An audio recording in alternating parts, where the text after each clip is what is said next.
et bienvenue dans ce nouveau format de l'Agilea Tips. Alors la newsletter de cette semaine étant dédiée à la formation, nous allons regarder comment adapter le programme de formation au rythme du stagiaire. Alors peut-être que vous avez déjà entendu parler du rythme circadien.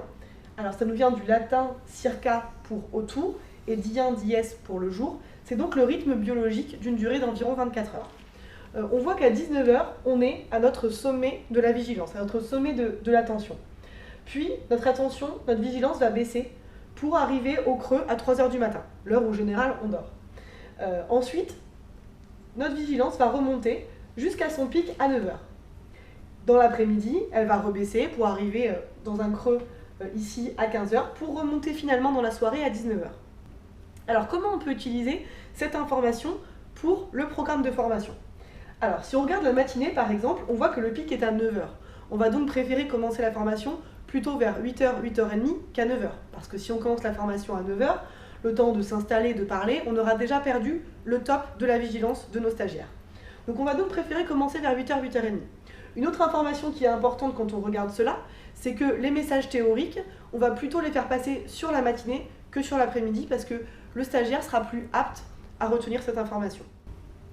L'après-midi, à l'opposé, vers 15 h, notamment grâce à la digestion ou à cause de la digestion, le stagiaire va avoir tendance à somnoler. Alors pour réveiller un petit peu nos stagiaires, ce qu'on va faire, c'est utiliser des exercices pratiques, des serious games. L'important, c'est d'avoir conscience que quoi qu'il arrive, les stagiaires vont avoir une baisse d'attention dans l'après-midi. On va donc préférer de la pratique plutôt à de la théorie. Alors, au-delà du rythme circadien, John Medina, un professeur de bioengineering à l'université de Washington School, a démontré que, quoi qu'il arrive, un apprenant avait une attention maximum de 10 minutes.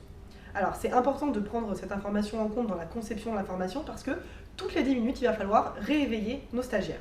Alors, évidemment, c'est plus facile à dire qu'à faire, mais il y a quand même des petites astuces qu'on peut mettre en place pour s'assurer de cette attention éveillée toutes les 10 minutes.